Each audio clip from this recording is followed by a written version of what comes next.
শেষ ক্লাসে আমরা কিছু গুরুত্বপূর্ণ প্রিপোজিশন পড়াইছিলাম। এখন আমরা আরো কিছু প্রিপোজিশন সম্পর্কে জানবো, যেগুলা আমরা দৈনন্দিন কাজের মধ্যে ব্যবহার করতে পারবো, দৈনন্দিন কনভারসেশনের মধ্যে ব্যবহার করতে পারবো। তো চলেন শুরু করি। উইথ হচ্ছে সাথে। উইথ শব্দের অর্থ হচ্ছে সাথে। তো আমাদের মনে রাখতে হবে আমরা যে কোনো প্রিপোজিশনের সাথে জেরান্ড ইউজ করতে পারবো এবং নাউন প্রোনাউন যে কোনো ফ্যাক্ট ইউজ করতে পারবো। ঠিক আছে, চলেন যখন আমরা নাও উইথ যদি লিখি, উইথ দিয়ে আমরা একটা উদাহরণ দিই। I am going to Dhaka with my father. With father,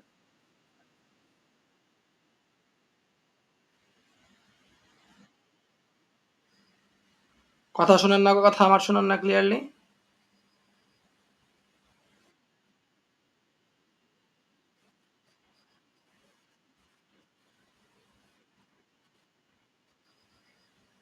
সবার কি অবস্থা, সবার কেমন লাগে বলেন তো একটু, বাকিদের কি মতামত?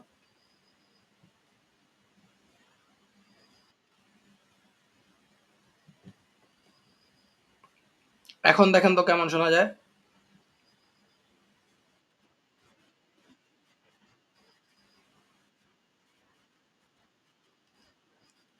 এখন এখন কিরকম? এখন এখন কিরকম?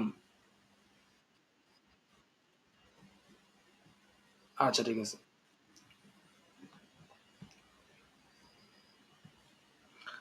ওকে, তাহলে আমরা যেটা পড়তেছি সেটা হচ্ছে উইথ শব্দের অর্থ হচ্ছে সাথে, এবং আমরা যদি উইথ দিয়ে সেন্টেন্স মেক করি তাহলে কি লিখতেছি? I am going to Dhaka with my father. With my father. তো সাথে শব্দের অর্থ দিয়ে আমরা বোঝাচ্ছি যে কোনো কিছু আমরা যদি কোনো কিছু সহ করি অথবা সাথে নিয়ে করি, তাহলে আমরা উইথ শব্দটা ইউজ করতে পারি। যেমন with my father's permission. With my father's permission I went to Cox's Bazar. কি বলতেছি? আমি বলতেছি যে বাবার পারমিশন নিয়ে আমি কক্সবাজার গিয়েছি। With my father's permission I went to Cox's Bazar. তো পারমিশনের সাথে আপনি উইথ শব্দটারে ইউজ করতে পারবেন। উইথ মানে সাথে, এই জিনিসটা আমরা খুব কমন ইউজ করে থাকি, তো আমাদের এটা সম্পর্কে অনেক ভালো আইডিয়া আছে। এবং উইথআউট মানে হচ্ছে কি? মানে হচ্ছে ছাড়া। উইথআউট মানে হচ্ছে ছাড়া। Without you we will don't do the math. তোমাকে ছাড়া আমরা কি করব না? ম্যাথ করব না। এখানে একটা জিনিস বুঝতে হবে যে আমরা উইথআউট শব্দটারে, যেমন শুধু উইথআউট না, যে কোনো ধরনের প্রিপোজিশনকে আমরা প্রথমেও লিখতে পারবো, শেষেও লিখতে পারবো, যেটা লাস্ট ক্লাসেও বলছি। Without you we will don't do the math. আমরা ম্যাথটা করব না তোমাকে ছাড়া। তোমাকে ছাড়া আমরা ম্যাথটা করব না। Without being a professional. Being শব্দের অর্থ হচ্ছে হওয়া। Without being a professional, professional একজন প্রফেশনাল বোঝাচ্ছি, এই জন্য এর আগে এ দিচ্ছি। ইংলিশের মধ্যে এটা খুবই ইম্পর্টেন্ট, আপনি একজন না দুইজন বা নির্দিষ্ট, এটা খুবই ইম্পর্টেন্ট বোঝানো। তো দ্যাটস ওয়াই আমরা বলতেছি without being a professional, professional হওয়া ছাড়া I will not, I will not treat anyone, I will not treat anyone মানে আমি কাউকে চিকিৎসা করব না, ধরেন এরকম টাইপের। ধরেন একজন ডক্টর বলতেছে আর কি, without being a professional I will not treat anyone. আমি কাউকে ট্রিট করব না যদি আমি প্রফেশনাল না হই, অথবা প্রফেশনাল হওয়া অবধি। ঠিক আছে, তো আমরা এখানের মধ্যে ভার্ব যোগ আইএনজি ইউজ করছি। এটা ভার্ব যোগ আইএনজি ছাড়া লিখছি, নাউন দিয়ে লিখছি। তো এই জিনিসটা আমার বুঝতে হবে যে আমি কখন কোনটা ইউজ করতেছি। উইথআউট, উইথ এগুলো আপনি সব জায়গায় ইউজ করতে পারবেন সেন্টেন্স বুঝে। এর আগেরটি যেমন আপনার ভার্ব যোগ আইএনজি ইউজ করতেছেন একটা কারণ অনুযায়ী, তো এখানের মধ্যে কোনো কারণ নাই। এখানে যে কোনো জায়গায় ইউজ করতে পারবেন, কিন্তু বুঝা ইউজ করতে হবে। তারপর চলেন দেখি অফ। অফ শব্দের অর্থ কি? অফ শব্দের অর্থ হচ্ছে এর। অফ শব্দের অর্থ হচ্ছে এর। যেমন দ্য হেয়ার অফ মাইন, মানে কি? মানে হচ্ছে আমার চুল। The hair of mine, the hair of yours, তোমার চুল। তো এখানে অফ শব্দের অর্থ হচ্ছে এর। অফ শব্দের অর্থ এর। যেমন this book of hers is so, ধরেন the book of hers is so, কি বলা যায়, সো থিক, মানে তার বইটা কি খুব মোটা। ঠিক আছে, তার বইটা কি খুব মোটা। অফ শব্দের অর্থ এর। যে কোনো জায়গায় আপনি অফ ইউজ করবেন যদি এর বোঝান। যেমন আমরা বলতেছি রহিমস, মানে রহিমের। তো এটারে আপনি অফ রহিম লিখলেই হয়ে যাবে যে রহিমের। এর আগে আপনি, যেমন আমি যেখানে যদি বলি রহিমস সুগার, রহিমের চিনি, এখানে যায় কি বলা যায়, এটা আমরা যদি এভাবে লিখি তাহলে হবে দ্য সুগার অফ রহিম। রহিমের চিনিটা আমরা কিভাবে বলতেছি? দ্য সুগার অফ রহিম, রহিমের চিনি। বুঝতে পারছেন? অফ শব্দের অর্থ হচ্ছে অর, এর। চলেন আমরা তারপর দেখি ফ্রম শব্দের অর্থ কি। ফ্রম শব্দের অর্থ হতে অথবা থেকে। হতে অথবা থেকে। থেকে লেখাটা এমন আসছে কেন? হ্যাঁ, হতে অথবা থেকে। তো হতে অথবা থেকে আমরা কিভাবে বুঝাবো? চলেন দেখি। From 1971 I have been doing this work. 1971 সাল থেকে অথবা হতে আমি এই কাজটা করতেছি। তাহলে ফ্রম মানে কি বোঝাচ্ছে? ফ্রম মানে বোঝাচ্ছে হতে বা থেকে, দুটোই আপনি ইউজ করতে পারবেন। যে কোনো সালের আগেও আপনি লিখতে পারবেন। আমরা বলছিলাম সালের আগে ইন লিখতে, কখন লিখবেন? ইন 1971 মানে 1971 সালে। আর ফ্রম 1971 মানে 1971 সাল থেকে, অথবা 1971 সাল থেকে শুরু হয়েছে জিনিসটা। From 1971 I have been doing this work, আমি 1971 সাল থেকে কাজটা করতেছি। যে কোনো প্লেসের আগেও আপনি ফ্রম ইউজ করতে পারেন। যেমন I I came from Dhaka, আমি আমি ঢাকা থেকে এসেছি, অথবা ঢাকা হতে এসেছি। I came from Dhaka. তো আপনি ফ্রমটা ইউজ করতে পারেন কোনো জায়গা থেকে কিছু হয়েছে, কোনো জায়গা থেকে কিছু আসছে, বা কোনো সাল থেকে কিছু একটা হয়েছে, এই জন্য আপনি ফ্রম শব্দটারে ইউজ করতে পারেন। এবং ফ্রম যখন আপনি সালের ক্ষেত্রে বা সময়ের ক্ষেত্রে ইউজ করবেন, তখন ওইটার সাথে আপনি এটার বদলে আপনি সিন্স লিখতে পারেন। কি লিখতে পারেন? সিন্স। যদি আপনি সময় বোঝান যে এই সময় থেকে এটা হচ্ছে, তখন আপনি সিন্স শব্দটারে ইউজ করবেন। আচ্ছা, চলেন আরেকটা দেখি।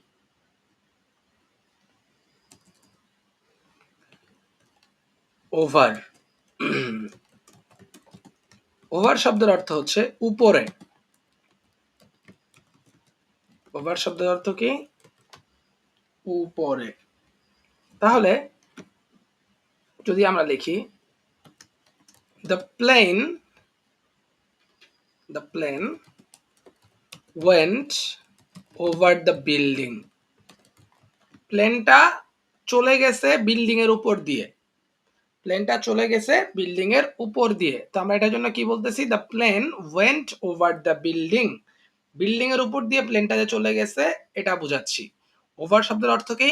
ওভার শব্দের অর্থ হচ্ছে উপরে। কোনো কিছুর উপর দিয়ে যদি কিছু ঘটে তাহলে আমরা ওভার লিখতে পারি। ওভারের বদলে আমরা আরেকটা জিনিস লিখতে পারি, সেটা হচ্ছে অ্যাভোভ। অ্যাভোভ শব্দটাও আমরা সেম রিজনে লিখতে পারি। এই দুইটার মানেই হচ্ছে কি, উপরে কিছু একটা হচ্ছে। It is above your head, এটা তোমার মাথার উপরে। তখন আমরা কি বলতেছি? তখন আমরা বলতেছি অ্যাভোভ অথবা ওভার। দুইটারে আপনি সেম রিজনে ইউজ করতে পারবেন। দুইটারে সেম রিজনে যে কোনো জায়গায় আপনি ব্যবহার করতে পারবেন, কোনো প্রবলেম নাই। চলেন আরেকটু উদাহরণ দেখি। It has been staying over my house. মানে এটা আমার হাউসের উপরে থাকতেছে। সেন্টেন্সের স্ট্রাকচার কেমনে মেক করতেছি ওইটা আমরা নেক্সটে বুঝবো। এখন আমরা মানে জাস্ট প্রিপজিশনের দিকে ফোকাস করি। It has been staying over my house. এটা আমার বাসার উপরে থাকতেছে। এই জন্য আমরা এই জায়গার মধ্যে ওভার শব্দটারে ইউজ করছি। আমি যদি অ্যাবভ লিখি তাহলে এখানে হবে, বুঝাচ্ছে কি উপরে। এটার মানে বোঝায় যে উপরে আমরা কিছু একটা করতেছি, এই জন্য সেম কাহিনী আমরা লিখতেছি। চলেন আমরা আরেকটা জিনিস দেখি। আন্ডার, আন্ডার শব্দের অর্থ আমরা সবাই জানি, যেমন নিচে, তাই না? The cat is under my table. বিড়ালটা কোথায়? আমার টেবিলের নিচে। The dog is eating under my bed. আমার বেডের নিচে কুকুরটা খাচ্ছে। আমার বেডের নিচে কুকুরটা খাচ্ছে। তো আন্ডারের বদলে আপনি লিখতে পারেন বিলো। আন্ডারের বদলে আপনি কি লিখতে পারেন? বিলো লিখতে পারেন। বিলো লিখতে পারেন। বিলো মানে কি? বিলো মানে আর আন্ডার মানে সেম কাহিনী। আপনি এখানে লিখতে পারবেন the cat is below my table, the dog is eating below my bed. এগুলো একটু অ্যাডভান্স আর কি, মানে কম ইউজ করা হয়। দেখছেন অনেক জায়গায়, বাট এগুলো অনেক কম ইউজ করা হয়। এগুলো অ্যাডভান্সড ভোকাব হিসেবে ধরা যায়। আরেকটা আছে আন্ডারনিথ। এটা আন্ডারের সাথে মিলে না? মিলে। তো আন্ডারনিথ মানে নিচেই, কিন্তু এর মধ্যে পার্থক্যটা কি? এটা একদম ডিরেক্ট নিচে, ঠিক আছে? একদম ডিরেক্ট নিচে, এটার জন্য আন্ডারনিথটা ইউজ করা হয়। The cat is underneath my table লিখলেও হবে, the dog is eating underneath my bed লিখলেও হবে। নর্মালি একটা জিনিসের নিচে আরেকটা আছে, এটা লেখার জন্য আমরা নিথ ইউজ করি। যেমন চলেন দেখাই কিভাবে। The potatoes, the potatoes are grown underneath the soil. এখানে কি হচ্ছে? মাটির নিচে বোঝাচ্ছি। তো আন্ডারনিথের ব্যবহারটা এরকম যে কোনো কিছুর একদম মানে ভিতরে ঢুকে আছে এরকম, তখন আমরা আন্ডারনিথ ওয়ার্ডটারে সিম্পলি ইউজ করতে পারি। বলতেছি the potatoes are grown underneath the soil. সয়েলের নিচে পটেটোস গুলো কি হয়েছে? জন্মায় বা বড় হয়। গ্রোন শব্দের অর্থ বড় হওয়া যদি ধরি, তাহলে the potatoes are grown, potato গুলো জন্মায় আন্ডারনিথ দ্য সয়েল, সয়েলের নিচে। ঠিক আছে? সয়েলের নিচে আমরা কি করি? পটেটোস গুলারে বড় করি। চলেন তারপর দেখি আমরা আরেকটা স্ট্রাকচার দেখি। তো আমরা বুঝলাম যে নিচের কথা বলতে আন্ডার, বিলো, আন্ডারনিথ এই তিনটা জিনিস আমরা ব্যবহার করতে পারি। ডিউরিং, ডিউরিং, ডিউরিং মানে হচ্ছে কোন সময়ের মধ্যে। যেমন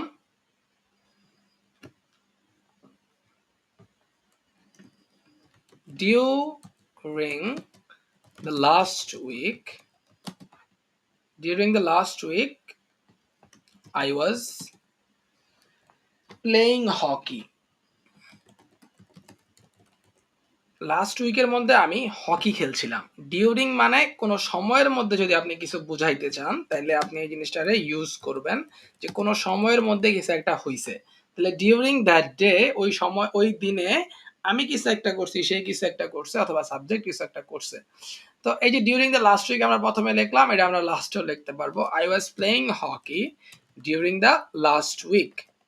ডিউরিং লাস্ট উইক দুইটাই হবে। মানে এটা প্রথমেও বসতে পারে, শেষেও বসতে পারে। শেষে বসলে কমা হবে না, এটা হচ্ছে রুল। ঠিক আছে? ডিউরিং মাই আর্লি এজ, আমার আর্লি এজে আই ওয়াজ লিটল শাই। আমার আর্লি এজে আমি কিছুটা শাই ছিলাম, কিছুটা মানে কি বলে এটারে, লজ্জা পাইতাম আর কি। তো আমি বলতেছি কি during my early age I was little shy. তো ডিউরিং শব্দের অর্থ আমরা কি পড়তেছি? ডিউরিং শব্দের অর্থ আমরা পড়তেছি যে কি জানি বললাম, কোন একটা সময়ের মধ্যে যদি কিছু বোঝানো হয় তাহলে আমরা ডিউরিং শব্দটারে ব্যবহার করতে পারি। চলেন আমরা দেখি সহজ কিছু শব্দ। আফটার, আফটার শব্দের অর্থ কি? পরে, তাই না? পরে।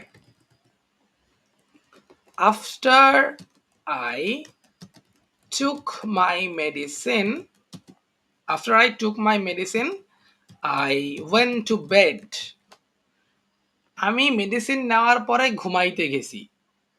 যদিও বলছি আমি বিছানায় গেছি মানে ঘুমাইতে গেছি। After I took my medicine I went to bed. এখন আপনি বলবেন কি? আপনি বলবেন যে ধরেন ভার্ব যোগ আইএনজি দিয়া। কি বলবেন? আসেন এবার ওই পাশে ঘুরায় লিখি। I went to bed after taking medicines, অথবা আফটার টেকিং দ্য মেডিসিন, যদি একটা মেডিসিন হয়। After I took my medicine I went to bed after taking the medicine. এখন এই যে দুইটা সেন্টেন্স কিভাবে লিখলাম এই জিনিসগুলো কি আপনারা বুঝছেন? কিভাবে দুইটা সেন্টেন্স এখানে আসছে? একটা জিনিস দেখেন, প্রথমটার মধ্যে after I took my medicine এই জায়গার মধ্যে আমি টেন্সের ইউজ করছি, কিন্তু পরবর্তীতে আমি যখন আফটার দেওয়ার পরে যেটা লিখলাম আমি তখন টেন্সের ইউজ করি নাই। আফটার লেখার পরে আমি ভার্ব যোগ আইএনজি আনছি। ওখানে আফটার লেখার পর নাউন আনছি, এখানে ভার্ব যোগ আইএনজি আনছি। কিন্তু পার্থক্য হচ্ছে ওই জায়গার মধ্যে আমি টেন্সের ব্যবহার করছি, নিচেরটার মধ্যে আমি টেন্সের ব্যবহার করি নাই আফটারের পরে। তো আপনি টেন্সের ব্যবহার যখন না করবেন তখনই আপনি ভার্ব যোগ আইএনজি ইউজ করবেন। টেন্সের ব্যবহার করলে আপনার সাবজেক্ট দিয়ে আপনি লিখতে পারবেন। যে কোনো কিসের ক্ষেত্রে? যে কোনো ধরনের প্রিপোজিশনের ক্ষেত্রে এই রুলটা অ্যাপ্লাইড হবে। চলেন তারপর দেখি বিফোর এর কাহিনী। বিফোর শব্দের অর্থ কি? আগে। তাহলে আমরা লিখি before eating my dinner you stopped me going there. You stopped me going there. কি বলতেছে? যে আমি ডিনার খাওয়ার আগে তুমি আমাকে থামায় দিছো ওই জায়গায় যেতে। Before eating my dinner you stopped me going there. I was ready to go there. এই যে টুর পরে গো লিখতেছি, আমরা পড়ছিলাম লাস্ট ক্লাসে। I was ready to go there but before that you stopped me. কি লিখলাম? But before that, ওইটার আগে, মানে আমি যামু যে ওইটার আগে, but before that you stopped me. তুমি আমাকে থামায় দিছো, মানে যাওয়ার আগেই তুমি আমাকে থামায় দিছো। তো বলতেছি I was ready to go there but before that you stopped me. তাহলে আফটার এবং বিফোর এর ব্যবহার আমরা বুঝতে পারলাম, কেন আফটার বসে, কেন বিফোর বসে এবং কিভাবে কিভাবে বসে, ঠিক না? তাহলে চলেন আমরা দেখি বাহাইন্ড দিয়ে। বাহাইন্ডের দুইটা উচ্চারণ, একটা হচ্ছে বাহাইন্ড, একটা হচ্ছে বিহাইন্ড। যে কোনো একটা উচ্চারণ করবেন, নো প্রবলেম। বাহাইন্ড শব্দের অর্থ পিছনে। কি? পিছনে। পিছনে মানে কি? যে আপনার পিছনে কিছু আছে এরকম কিছু। যেমন I am behind you, আমি তোমার পিছনে। He was doing crimes behind the police, সে পুলিশের পিছনে ক্রাইম করতেছিল। ঠিক আছে, সে পুলিশের পিছনে ক্রাইম করতেছিল, মানে এখানে বোঝাচ্ছে মানে পুলিশ থাকা সত্ত্বেও সে ক্রাইম করতেছিল। এটারে আমরা বলতে পারি he was doing crimes behind the police অথবা behind the police। তো বিহাইন্ড শব্দের অর্থ আমরা আগে হয়তো পড়ছি। বিহাইন্ড শব্দের অর্থ আমাদের দাঁড়ায় যে পিছনে, ঠিক না? চলেন আমরা তারপর দেখি বিসাইড শব্দের অর্থ কি। বিসাইড মানে হচ্ছে আপনার পাশে যদি কিছু থাকে তাহলে আপনি বলতে পারেন বিসাইড। বলতে পারেন বিসাইড। কিভাবে বলবেন চলেন দেখি। There is a beautiful pond beside the জঙ্গল। জঙ্গলের পাশে কি আছে? একটা বিউটিফুল পন্ড আছে। এখানে দেয়ারের কোনো মানে নাই, মনে রাখবেন এখানে দেয়ারের কোনো মানে নাই। এখানে মানেটা শুরু হয় এইখান থেকে। বিউটিফুল পন্ড আমরা বুঝতেছি ইজ থাকার কারণে যে এখনকার কথা বলতেছে। তো বিউটিফুল পন্ড আছে জঙ্গলের পাশে। তো দেয়ার শব্দের অর্থ আপনি আছে করতে পারেন এই জায়গায়। এখানে দেয়ার এর নরমাল কোনো মিনিং নাই, দেয়ার এর মিনিং লাস্টে হয়। কিভাবে হয় আমি বুঝাই। দেয়ার যদি লাস্টে লেখা থাকে তাহলে বুঝবেন দেয়ার শব্দের অর্থ সেখানে। আর হেয়ার যদি লেখা থাকে লাস্টে তাহলে বুঝবেন, বা প্রথমে যদি লেখা থাকে হেয়ার শব্দের অর্থ বুঝবেন এখানে। কিন্তু দেয়ার যদি প্রথমে লেখা থাকলে তাহলে দেয়ারের কোনো ভ্যালিউ নাই। ঠিক আছে? তো আমরা বলতেছি there is a beautiful pond beside the jungle. জঙ্গলের পাশে একটা বিউটিফুল পন্ড আছে। আমরা কেন বসাচ্ছি বিসাইড? যখন পাশে কোনো কিছু থাকে তখন আমরা বিসাইড বসাইতে পারি। চলেন আমরা দেখি নিয়ার কখন বসে। নিয়ার শব্দের অর্থ কাছে। নিয়ার শব্দের অর্থ কি? কাছে। যেমন যেমন will be she will be near a bookshop. সে কাছে থাকবে কিসের? একটা বুকশপের কাছে থাকবে। she will be near a bookshop. অথবা the salesman is near a, ধরেন নিয়ার এ স্টোর। সেলসম্যান কই আছে? একটা স্টোরের কাছাকাছি আছে। কাছাকাছি একটা সেলসম্যান আছে। আপনি এই জায়গার মধ্যে একটা অন্য কোনো একটা প্লেসও চাইলে লিখতে পারেন। দা, ধরেন যদি বলি দ্য বুকশপ, যখন আমরা লিখলাম তাহলে এখানে বুকশপ লিখি। The bookshop is near a store. বুকশপটা কই? স্টোরের কাছে। তো নিয়ার শব্দের অর্থ আমরা যখন কোনো কিছু কাছে বোঝায় ওইটা বোঝানোর ক্ষেত্রে আমরা নিয়ার শব্দটারে ব্যবহার করব। ঠিক আছে? আমরা উইথ উইথআউট দেখছি, আমরা এখন দেখব উইদিন। উইদিন উইদিন শব্দের অর্থ হচ্ছে যদি আপনি কোনো সময়ের মধ্যে বোঝান যে সময়ের মধ্যে কিছুটা করা উচিত বা কিছু করা হয়েছে, তখন আমরা বোঝাবো। আমরা ডিউরিং যেমন বলছি, ডিউরিং এর মতো না, কিন্তু এটা একটু ডিফারেন্ট। সময়ের মধ্যে, যেমন within a week you have to do this. এক সপ্তাহের মধ্যে তোমার এটা করতে হবে। এক সপ্তাহের মধ্যে তোমার এটা করতে হবে। আমি যদি বলি ডিউরিং দ্য টাইম, মানে সময়ের মধ্যে, ওটা দাঁড়াচ্ছে কি? ডিউরিং শব্দের অর্থ উইদিন শব্দের মধ্যে স্লাইটলি ডিফারেন্স আছে। এই সময়ের মধ্যে এটা করতে হবে, এই সময়ের মধ্যে এটা করতে হবে, আর ওটা ওই সময় আপনি কিছু একটা করছেন। আপনি চাইলে এক কনটেক্সটে ইউজ করতে পারেন, কিন্তু হালকা ডিফারেন্স আছে আর কি। এটা হচ্ছে মেইন কাহিনী। চলেন তারপর আমরা দেখি অ্যারাউন্ড শব্দের অর্থ কি। অ্যারাউন্ড শব্দের অর্থ চারপাশে। চারপাশে, যেমন the police is around the house. Police is around the house. Police কই? বাড়ির চারপাশে আছে। ঠিক আছে? পুলিশ কই? বাড়ির চারপাশে আছে। তারপরে এখন যেহেতু অ্যারাউন্ড দ্য হাউস, এই কারণে এটা আর হবে, এই জন্য আমার এটা ভুল ধরতেছে। কারণ চারপাশে তো একটা পুলিশ থাকবে না, অনেকগুলো পুলিশ থাকবে, এটাই বোঝাচ্ছে। কিন্তু পুলিশের প্লুরাল হয় না। হ্যাঁ, এই জন্য লাস্টে কোনো অ্যাস নাই। The police are around the house. অথবা there are many গোস্টস around us. লাস্টে আমরা আস লিখতেছি। কি বলতেছি? উই এর বদলে আমরা লাস্টে আস লিখতেছি। তো আমরা কি বলতেছি? দেয়ার আর মেনি গোস্টস অ্যারাউন্ড আস। আমাদের চারপাশে অনেক গোস্ট আছে। আমাদের চারপাশে অনেক গোস্ট আছে। দেখছেন এখানে দেয়ারের কোনো ইয়া নাই, মানে মানে কি বলে এটা, অর্থ নাই। মেনি গোস্ট, অনেক গোস্ট আছে, আর দিয়ে আমরা প্রেজেন্ট বুঝতেছি। অনেক গোস্ট আছে আমাদের আশেপাশে। There are many ghost around us. ঠিক না? আমরা বলতেছি আমাদের আশেপাশে অনেক গোস্ট আছে। দেখেন আমরা পড়ছিলাম উইথআউট। উইথআউট এর বদলি আমরা কি ইউজ করতে পারি? এক্সেপ্ট। এক্সেপ্ট অথবা ইন স্পাইট অফ। এই দুইটার মানে হচ্ছে ছাড়া অথবা সত্ত্বেও। সত্ত্বেও, সত্ত্বেও বানান কিভাবে? বস, হ্যাঁ। হইছে মেবি, না জানি হয় নাই। যাই হোক, ছাড়া বা সত্ত্বেও, যেমন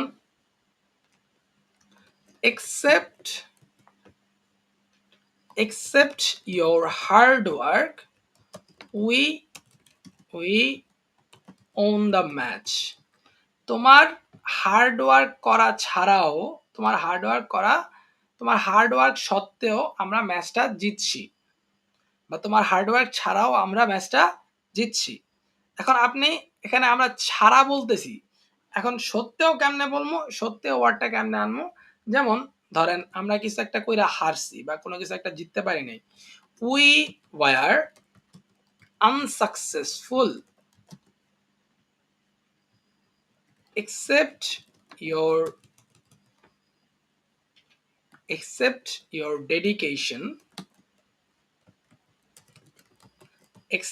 dedication we were unsuccessful. তো এটার মানে কি দাঁড়াচ্ছে? এটার মানে দাঁড়াচ্ছে তোমার ডেডিকেশন থাকা সত্ত্বেও আমরা আনসাকসেসফুল হয়েছি। মানে তোমার ডেডিকেশন ছিল, তারপর আমরা আনসাকসেসফুল হয়েছি। আর আরেকটা এক্সেপ্ট কি বোঝাচ্ছে? যে ছাড়া, যেমন I bought various types of vegetables except tomatoes. মানে টমেটোস সত্ত্বেও, এখানে কিন্তু টমেটোস সত্ত্বেও বোঝাচ্ছে না, এখানে বোঝাচ্ছে I bought various types of vegetables, আমি বিভিন্ন টাইপের শাকসবজি আনছি টমেটো ছাড়া। এখানে এক্সেপ্টের অর্থ দাঁড়াচ্ছে কি? ছাড়া। তো এক্সেপ্টের অর্থ আমরা দুই টাইপের বুঝলাম, একটা হচ্ছে সত্ত্বেও, আরেকটা হচ্ছে কি ছাড়া। ঠিক আছে, সহজ জিনিস, ক্লাসগুলো যদি বারবার করেন তাহলে জিনিসটা বুঝতে পারবেন। চলেন আমরা আরেকটা দেখি। অ্যাকর্ডিং টু মানে কি? মতানুসারে। অ্যাকর্ডিং টু এগুলো আপনি বিজ্ঞানীদের ক্ষেত্রে ইউজ করতে পারেন অথবা আরেকজনের ক্ষেত্রে ইউজ করতে পারেন। অ্যাকর্ডিং টু ধরেন ইউ, তোমার মত অনুযায়ী I will be sick after a few days. তোমার মতানুযায়ী আমি সিক হয়ে যাব কিছুদিন পরে। I will be sick after a few days মানে তোমার মতামত অনুযায়ী আমি সিক হয়ে যাব কিছুদিন পরে।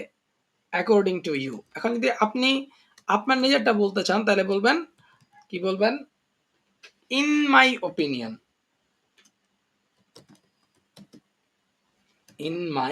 ওপিনিয়ন।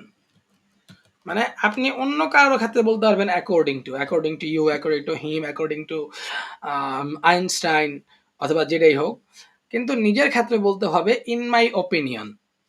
যেমন আমরা বললাম according to you I will be sick after a few days, আমরা এখানে বলবো in my opinion you are the main culprit. কি বলতেছে? যে আমার মনে হয় তুমি একটা মেইন কালপ্রিট। তো এটা আমরা কিসের ক্ষেত্রে ব্যবহার করতেছি? আই থিঙ্কের বদলে আমরা ইন মাই ওপিনিয়ন ব্যবহার করতেছি।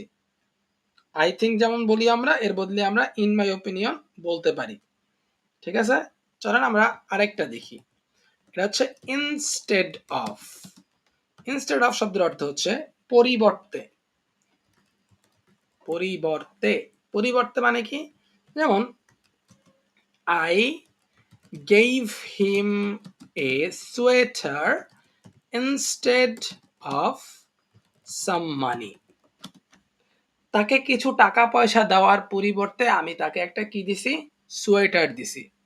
তো এটা আপনি আলাদাভাবে যদি আপনি ওই ওয়েতে লিখতে চান, মানে জেরান দিয়ে লিখতে চান, তাহলে এভাবে লিখবেন instead of giving some money.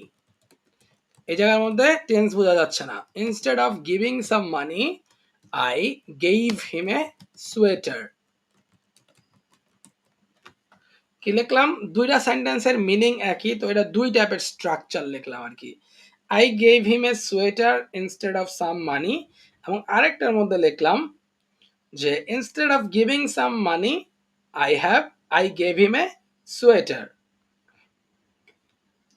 Instead of giving some money I gave him a sweater.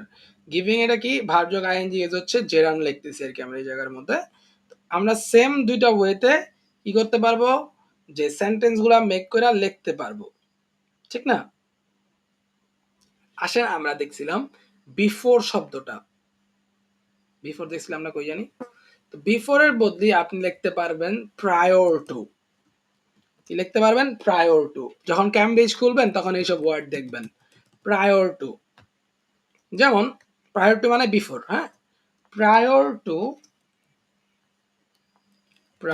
Two having my lunch, আমার লাঞ্চ খাওয়ার আগে, prior to having my lunch, খাওয়ার জন্য আমরা হ্যাভিং লিখতে পারি, টেকিং লিখতে পারি, এবং ইটিংও তো লিখতে পারি, আমরা জানি আমরা হ্যাভিংও লিখতে পারি।